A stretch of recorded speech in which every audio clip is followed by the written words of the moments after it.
Hello, everyone, and welcome to another edition of Rosen Sports Monday as we continue to wind down the seemingly never-ending preseason of the National Football League, and we all can't wait for the regular season to begin. But anyway, I digress. Our special guest today, dear friend of mine and who I get to work with now on a regular basis during the football season, Dawn Mitchell, of course, well established for so many years at Fox 9. And Dawn, first of all, I got to tell you on a personal note, it's been so much fun for me to be able to share, the show and the stage and the microphones and everything for I think a really good pregame show that I happen to just be a part of, the Fox Gameday Live. It's really Vikings Gameday Live. It's so much fun, and more importantly, so much fun to work with you. So thanks for coming in there today. Oh, thank you, Rose. I mean, we've known each other for a long time, and we'd always say we'd love to work together. We'd love to work together. So it's just kind of full circle. Yeah, it really has become that. But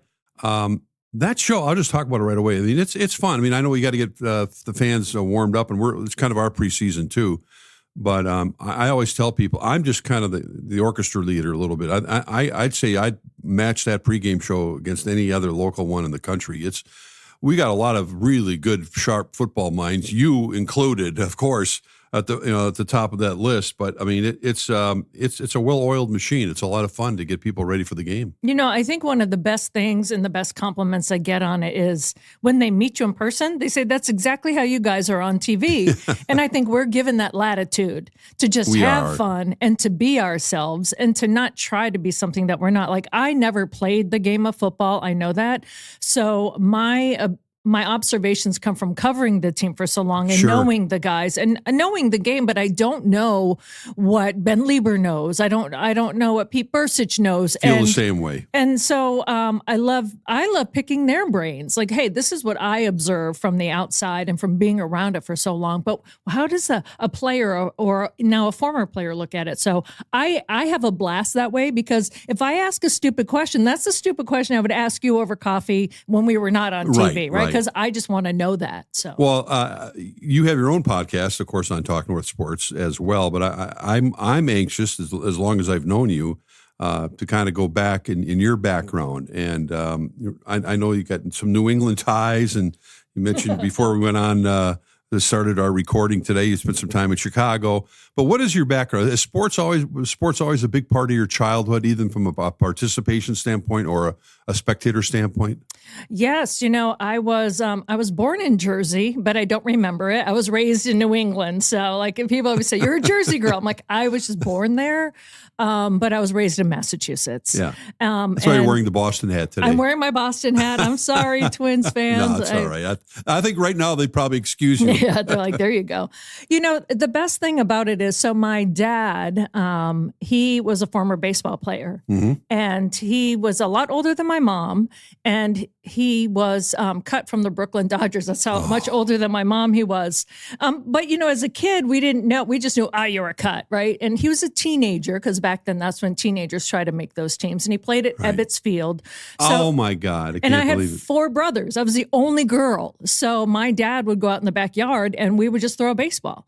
And he's like, I'm going to teach you how to throw it properly. Like how to do it. And he got me my first glove, and he oiled it, and he put a baseball in, and he twined it, and he rode the car over it. Niche foot oil. Oh my gosh. I can smell it right now, because that's what I did in my basement. I tie my glove with a baseball in it. Yep. That's what you were doing. That was me. And I was that scrappy only sister, right? If they're all playing baseball outside, I'm going to play. And I was like, oh yeah, I can do that too. I was definitely a tomboy. My mom, as much as she was very, very feminine and this and that, she's the person that talked back when football played. Okay. Football was her. She'd be like, that's a dumb route. They should, we say route, Becky, it's not route, but she goes, that should be a slant. Like she'd be whispering it. Right. But she was you did not speak to my mom football Sundays. So, and ironically, she was first and foremost a New England Patriots fan when obviously they didn't win when I was growing up, but she loved also the Vikings. Why? She loved that you could not talk to her. She said, no ties to it, right? Dawn, I like myself a great underdog. Well, she picked a good one. Yeah, and she loved them. So it's funny. I've always knew that my mom liked the Vikings, and I was like, "Where is Minnesota?" When I was little. So I always kind of had that in the back of my mind. So I grew up playing sports with my brothers. When my mom went to work, my mom was at home, but when she went to work when we were in like high school, my brother, we still all Irish Catholic, had to have dinner together. Sure. And so my mom would leave something heated up. My older brother would heat it or cook it. And so they would have a game, and it was a quiz game. And it'd be like, name the starting rotation for the 75 Red Sox. And if I got something wrong, it was, take away your mashed potatoes. No. Yes. So my mom goes, no wonder I was god-awful skinny as a kid. And I had to learn. I had to get my food. So, so that's kind of, and then I was an athlete. I did soccer, basketball, and track in high school. I was a 3-sport athlete. I went to Boston College to play soccer, got hurt. Lost my spot and walked on the rugby team. Played rugby for 3 seasons. So growing up with those brothers, that really kind of piqued your competitiveness, both from a standpoint of sports and later on in life. I mean, it's probably taught you a lot of life lessons. Absolutely. I was also a dancer, and I loved all that art. So when I was I went to Boston College when I was there, and I wanted to do an internship. It was between, do I go with Joyce Cole-Haywick for the arts and entertainment, because I grew up loving her. She was on WBZ. Or do I go with, he was like the Mark Rosen of Boston, Bob Lobel, or do I go with Bob Lobel? Right. And somebody told me that Joyce was mean. She's not. She's the nicest person in the world, but this is how a dumb college kid makes the decision on internship. I'm like, well, no, I'll go in sports. So, I was the dancer and the athlete. So I was definitely both. I'm very didactic in everything of my life. And I interned in the sports department and never looked back. But of course, I'm the one going, that's a gravel double. That's not a home run. And they're like, back then, they're like, who is this girl? And then I got a job. Bob Lobel asked me to be his assistant, and I started working in TV 2 weeks before I graduated college. Man, that's a great story. Did you have sports? Think of the Boston, New England area. There's so many of them. That there were a couple that stood out to you as sort of sports idols. I mean, that you. Well, I grew up loving hockey.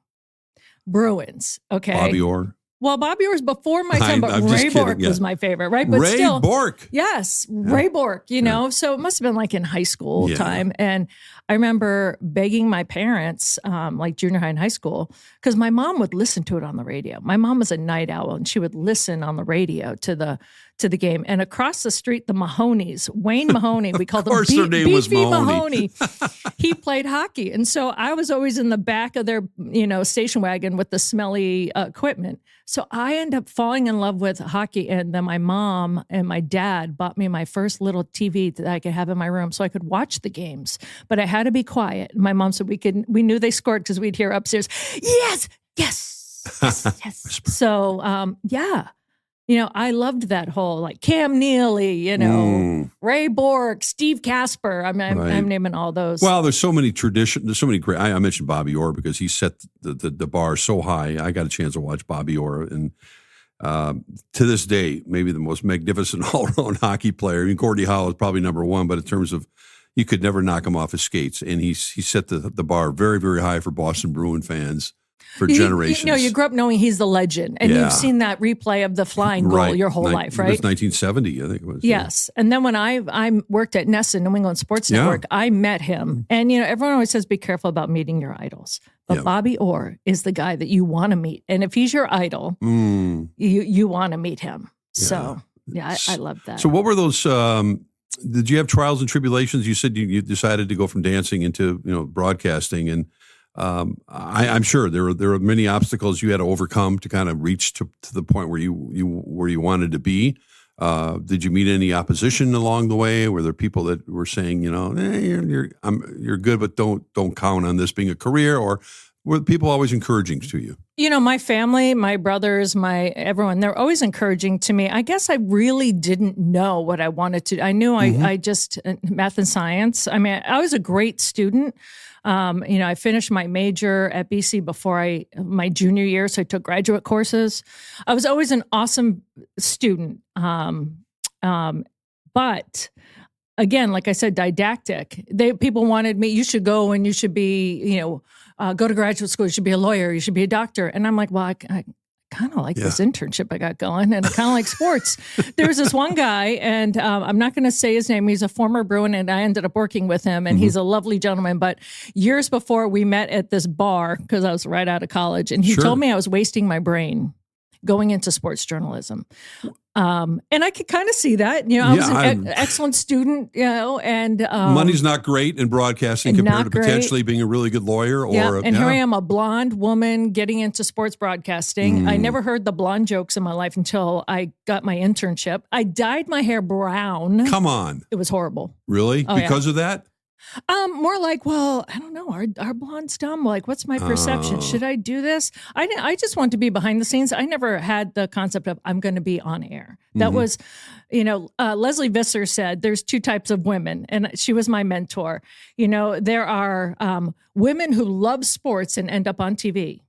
And there's women who love TV and end up in sports. Make sure you're the first one. Right. And it's true. Great advice. Yes. Because we've seen it, and, and history has been littered with it, with women maybe not being ready for the sport, but they want to be on TV. So you need that foundation. Was there a woman on national TV beyond Leslie Visser, who was a great person to have as a mentor? That you kind of went, I lucked out. Boston had a local, and her name, Alice Cook. Okay. And so I grew up watching Alice Cook, and she is a former doubles Olympian for figure skating. And I loved her. I learned so much from her because it was Bob Lobel, Bob Newmeyer, Dawn Shane, Alice Cook. These are all the people that I interned for. And they're all amazing. The Bob Newmeyer, he passed away. You probably know from horse racing on NBC for years. Dawn Shane ended up going to be a legend in Michigan and Detroit for years.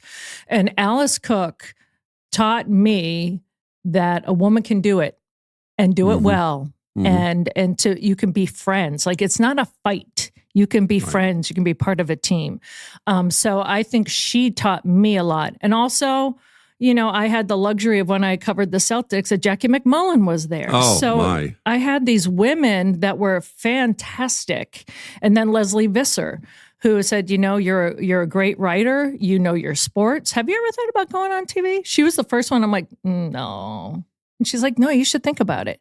I was like, I don't think so. What was it like for you when you first? I know I can remember. I was I think it was hyperventilating pretty much. When you went on air, either anchored a sportscast or did a live report from someplace. It's a whole different world, that adrenaline rush that you get. Yeah, my very first live report, I introed a hockey story about the Providence Bruins. And believe it or not, he is still a very good friend of mine to this day. His name's Todd Harchie. Okay. And he is from Anoka, Minnesota, of all places. And he was the captain of the Harvard hockey team back in the day. And then he was also the captain of the Providence Bruins. So I had to go down and do a story. And from doing that story, I'm still very close with Todd and his wife, one of my dearest friends. Their daughter, Elle, now plays in the PWHL. Yeah. So I think I had Elle on my podcast and talked about it. So I had to just front it. And if people don't know what that means, fronting it is you're just doing the live thing to a taped story. And it was just 15 seconds, Rosie, but it was like, it's never going to end. Never going to end. And then, the only piece of advice, Bob Whitelaw was the boss at the time at New England Sports Network, because he's basically like, hey, kid, why don't you just say it? Like, you're writing things for everyone else. Like, why don't you just say it? And so I remember I did it, and he'd be like, just don't say center field. Don't over enunciate. Just be yourself. And that was very freeing for me. And then my very first job, I did not even know. Amy Stone used to be on air at Nesson. And she asked, do you have an internship tape? I want to show a friend of mine because I think her daughter wants to get into it. Because at BZ, you had to do an on-air tape as part of your internship. And I'm like, oh my goodness, it's like 2 years old and brutal. Like, I just did it because I had to. Well, she took it. She gave it to my boss. She had no friend she was showing it. And so next thing you know, they were at it. It was called Sports Desk, and they had it Monday through Friday, but they wanted to add a weekend. So I remember I was working the College World Series, and it was Leslie Visser and Greg Gumbel. And I remember I was in the TV truck and someone said, there's a phone call for you. And so I get a phone call from Bob Whitelaw and he's telling me about Sports Desk.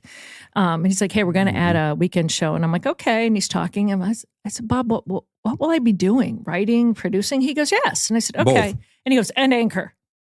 Oh. Your face. And people could see it. That was my face. I was like, what? And he goes, yeah. I go, I've never anchored before. He says, I know you can do it. You write everything, you hand it off for people to say. You now need to say your own words. And I was like, oh. He believed in you. He did. And that's all it takes. I remember walking out stunned, and here comes Greg Gumbel and Leslie. Goodness. And they're like, what's wrong? They thought someone had died or something. I'm like, I think I got my first on-air job. Yeah, that's, I had a similar situation with some of the greatest people in broadcasting here in the Twin Cities. You had the same situation with some great mentors in Boston. We're going to take our break now and find out how Dawn Mitchell ended up here in the Twin Cities. And we're going to also talk about, the Minnesota Vikings and what her expectations are for this season. But first, a word from our sponsor, Lexus of Wayzata, Lexus of Maplewood, thanks to our good friend, Charlie Swanson. Hey, Rosie here for Lexus of Wayzata and Lexus of Maplewood. If you're in the market for a new luxury vehicle, look no further than my good friend Charlie Swanson at Lexus. Whether you're on the west or the east side of the Twin Cities, they have got you covered with two great locations, Lexus of Wayzata and Lexus of Maplewood. Check out the all-new Lexus TX, a spacious SUV with 3 rows of seating and plenty of room for all your gear. Head over to lexusofwayzata.com or lexusofmaplewood.com for details and to find your next ride today.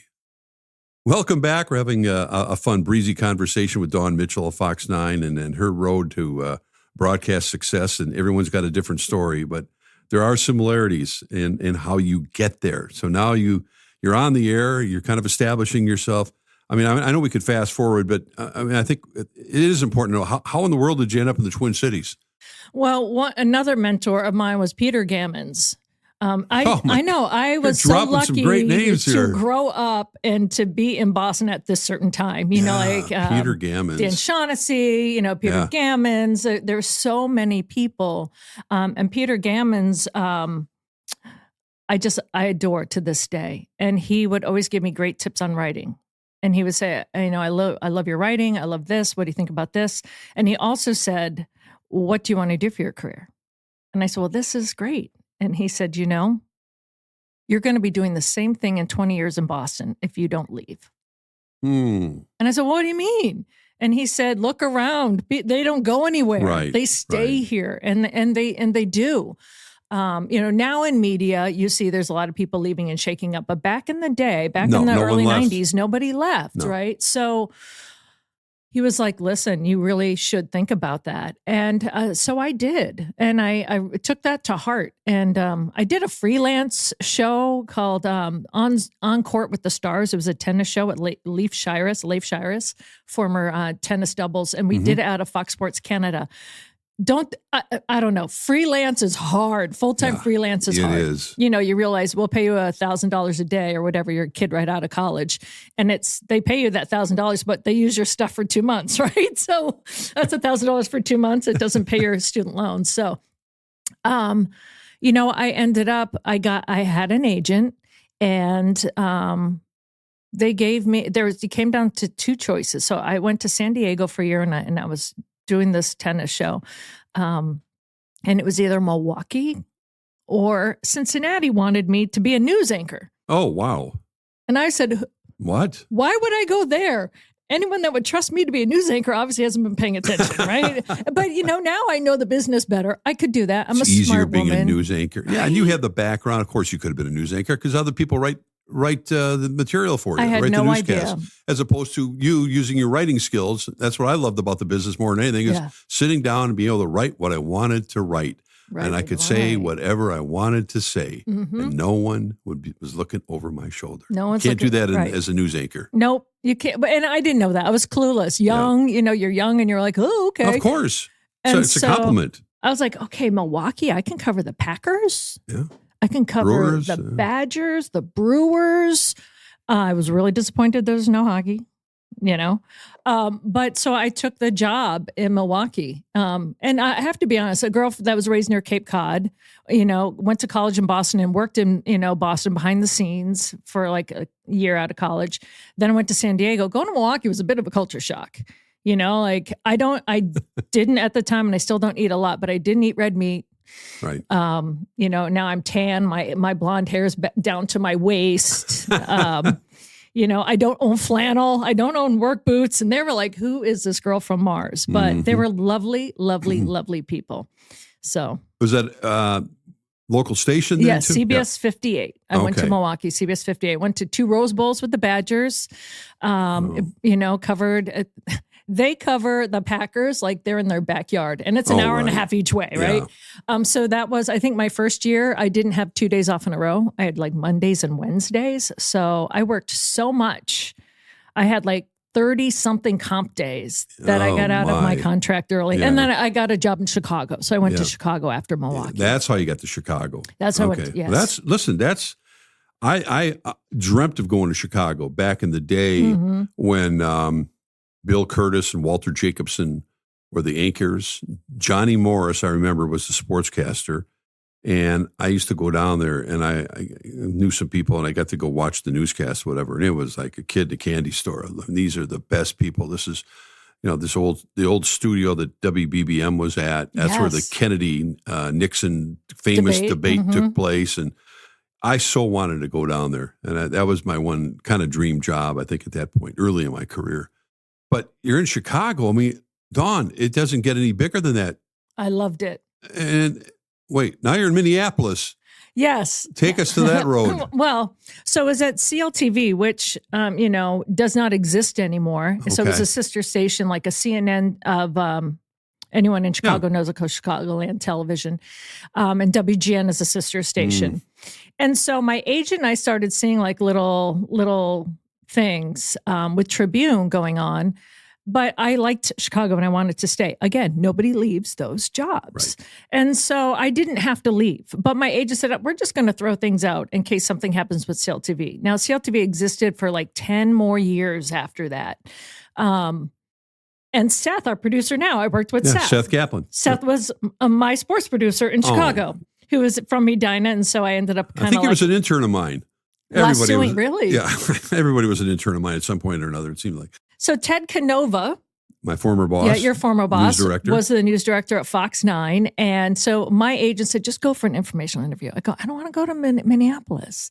Like, it's cold. He goes, I'm already cold in Chicago. He's like, you're from Boston. I'm like, I know, I want warm. And believe it or not, so it came down to Minneapolis or Tampa. Oh my. Hot, steamy, or... My brother goes, do you jumper own cables. A compass? Because he knows I don't like it cold. But, so it came down. I really loved, it was one of those things where they really wanted a woman to come here.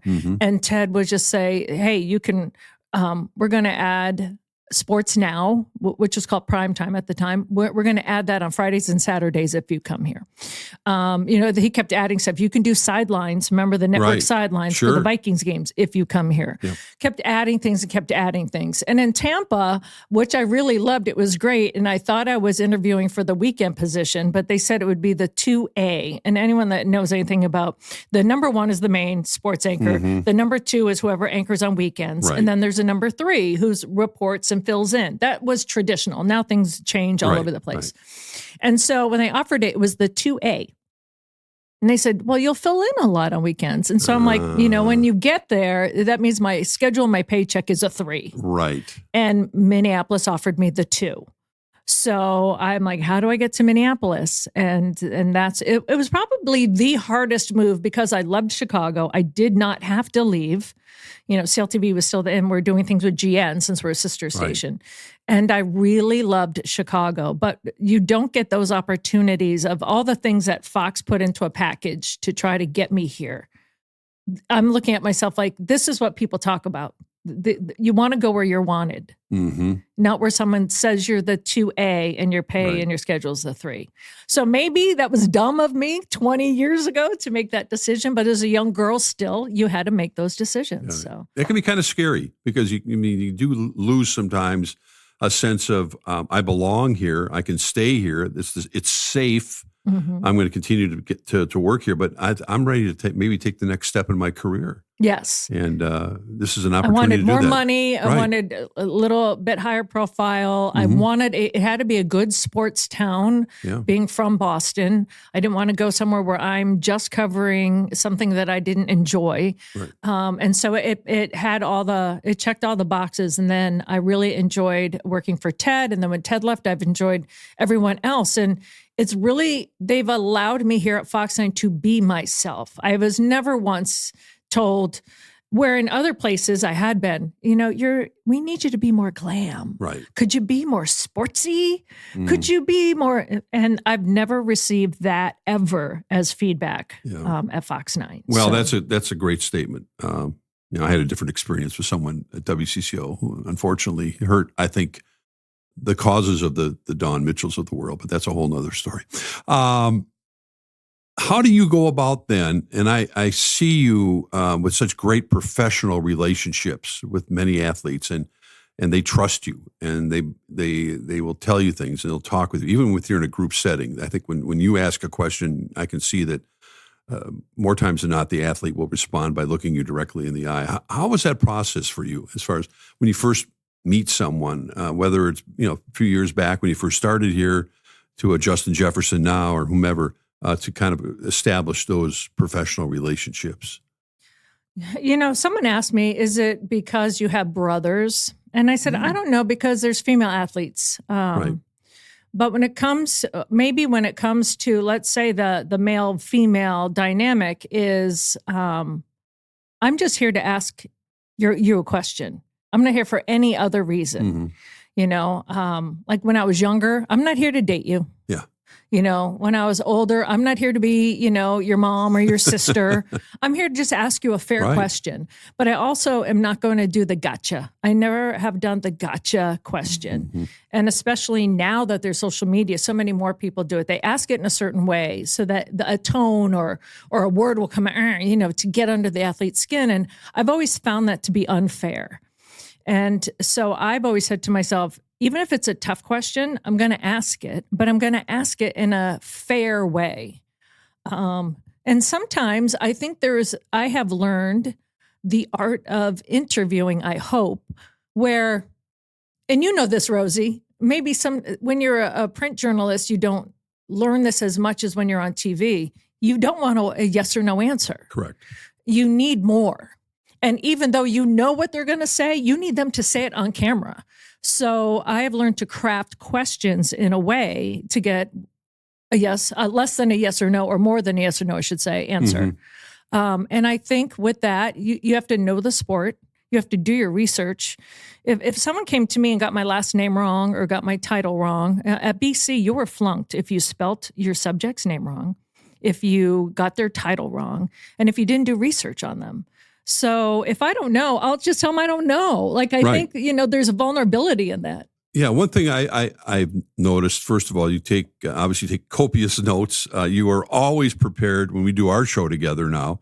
And you always have some extra information to add, which I think is really valuable for the viewer in particular, because, they don't know maybe Josh Metellus from Byron Murphy Jr. or whatever that particularly makes them unique in their own way. And you do tell a really good human story about the individual beyond the football player, which seems to be right in your wheelhouse. Well, and that's what I loved. When I grew up watching those Bruins games, in the intermissions, they used to have those where now they just do them outside the locker room, but in Boston, they would take them up into this room. And it seemed like forever. Like, the guy would take the helmet off and they would ask, and that's how I got interested in media. I'm like, I want to know what makes this guy tick. Right. I want to know how he is off the ice, off the football field. And so for me, even if I were Don Mitchell, even if I were a guy, I'd want to know what makes this athlete tick. And that's the stuff I look for. Yeah, I think even more than ever right now in our social media world that we live in, where it's just little snippets of information, the opportunity to tell a story that you do so well, I think is so valuable, because people I think want extra information. we want to know. I mean, we were at the game on Saturday. It was an awful game. The Patriots game, preseason game. God, do away with them, please. But KOC was mic'd up in the third quarter, and it's fascinating. Yeah. And it wasn't like I learned a lot more about KOC, but I learned a lot about what goes on in his brain. Yes. And even if it was a meaningless preseason game where he wasn't even calling the plays, that's the kind of stuff that I wish we could get a lot more, because anytime you can bring people closer to the reality of what we see and have seen over the years is remarkable. And that was a great moment for broadcast television. Well, we said this at the beginning of the podcast. I didn't play professional sports. I'm not a former NFL player. Mm-hmm. And so I don't try to do that job. There's a difference. There's some people on TV that feel like, well, I'm going to talk that way. Like, no, Ron, Pete, all these guys. Those guys got it. They've played. Yeah. I have not. They have the language. But sometimes because of their jobs or what they're doing, I'm in the locker room with these guys every single day. Mm-hmm. So I can bring the peek from behind the curtain. I can pull back that Wizard of Oz curtain and let people know. Because 9 times out of 10, if I meet a viewer or a fan out in the field, they want to know, what is someone really like? Yeah. And that's what you hope to share. That's what I can contribute in a football setting. Here we are, all these years later, and we're about to cover extensively a 22-year-old quarterback who's never had a snap in a regular season NFL game with J.J. McCarthy.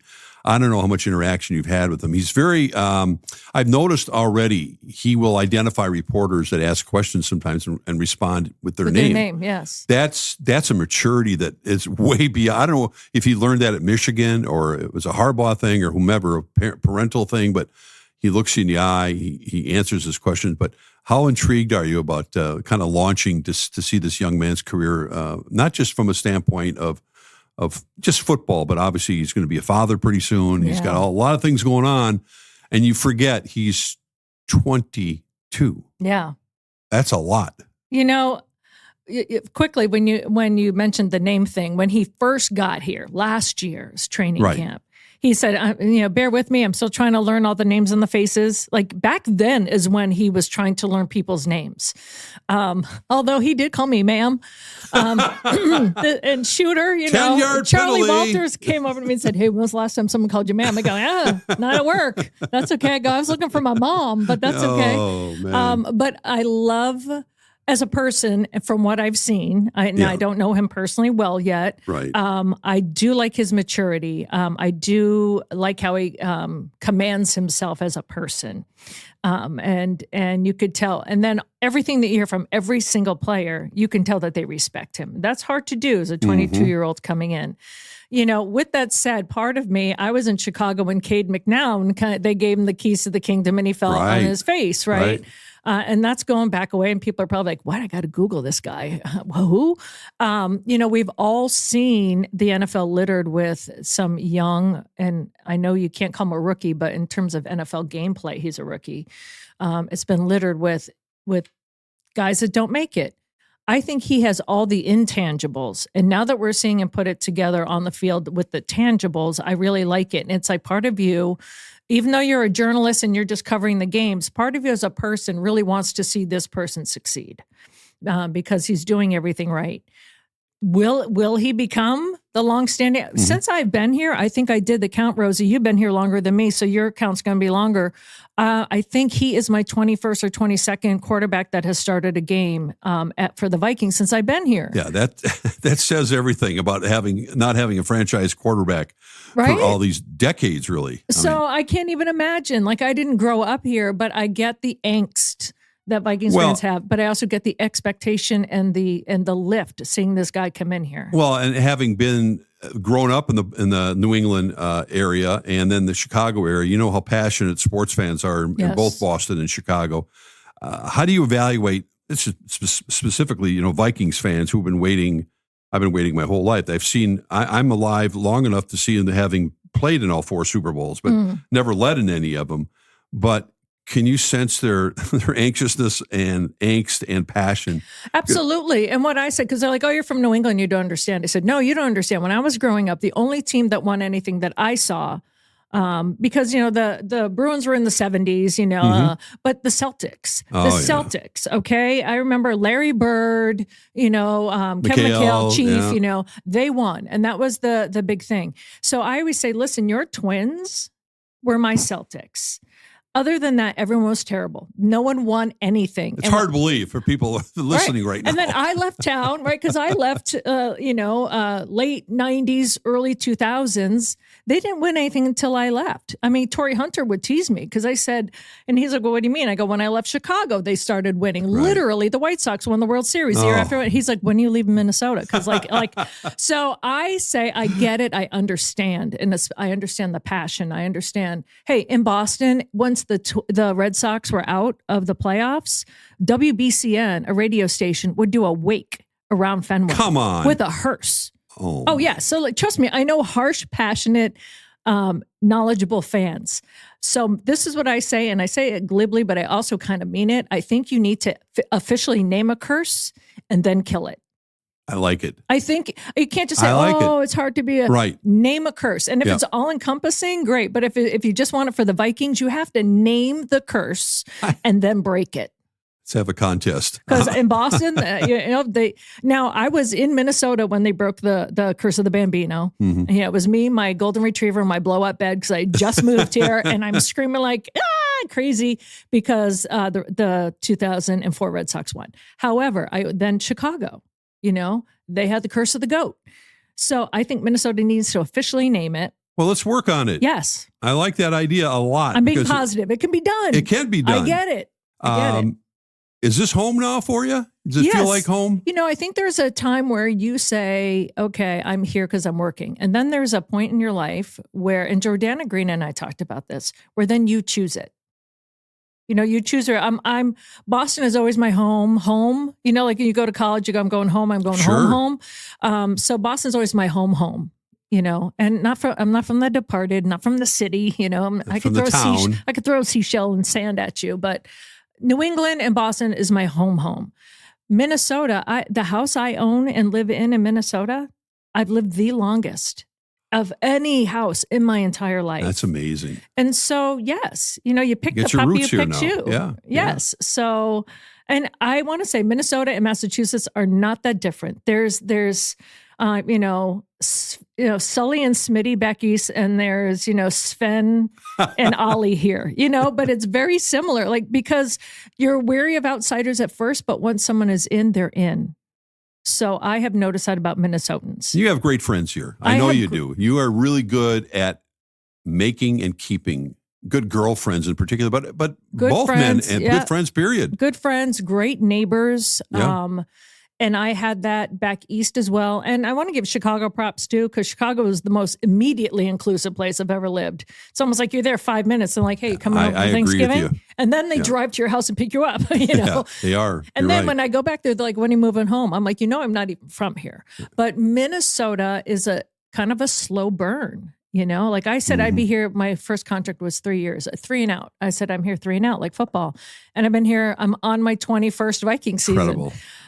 There is a point where you're like, I choose Minnesota. I love it. My family comes here. My 13-year-old nephew, I just turned 14, says, you know what, Auntie Dawn, I think Minnesota is better than Massachusetts for summers. Wow. Well, you might have a point. Yep. Yeah. And he goes, I've only been here once in the winter. That was pretty good too, because we went to the Whiteout, went to the Vikings game, and they won Christmas Day, so they embrace it. So my whole family is starting to embrace it. And I agree, Jordana and I had this conversation. I think living in the Midwest, she said it's made her nicer.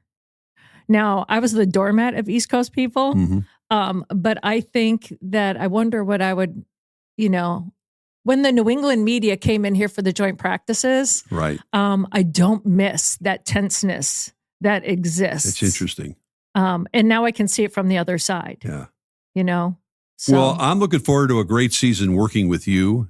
We have a blast. It's kind of given me some extra juice in my post-TV career, if you want to call it that. You've always had juice. Just to put a coat and tie on and just let it fly is great. But more importantly, working with some great professionals, and you're at the top of the list. I get to sit next to you when we get to bring you the Vikings Game Day live all the time. I force you to do selfies every game. Yeah, I know. You've Well, we really all grown do. in your selfie game, Rosie. Yeah, I'm trying. He's like, "Well, we got to do this again." No, and now, I like it. Oh, and now listen. he's like, "Hey, at first Let's you're take like, our really? selfie. Now you're like, "Hey, let's do our selfie." Well, I'm like, we have to promote my the work show. here is done. Yeah, exactly. Well, Dawn, it's always a pleasure, and I look forward to some, a great time, great season. I know you're great friends with my wife, Karen. Yes. And she loves you too, and who doesn't? Dawn Mitchell's been a huge part of the Twin Cities broadcasting community, and she's one of us. What can you say? Yay! Finally. Yeah. I've never heard that. Thanks, Yes. Dawn.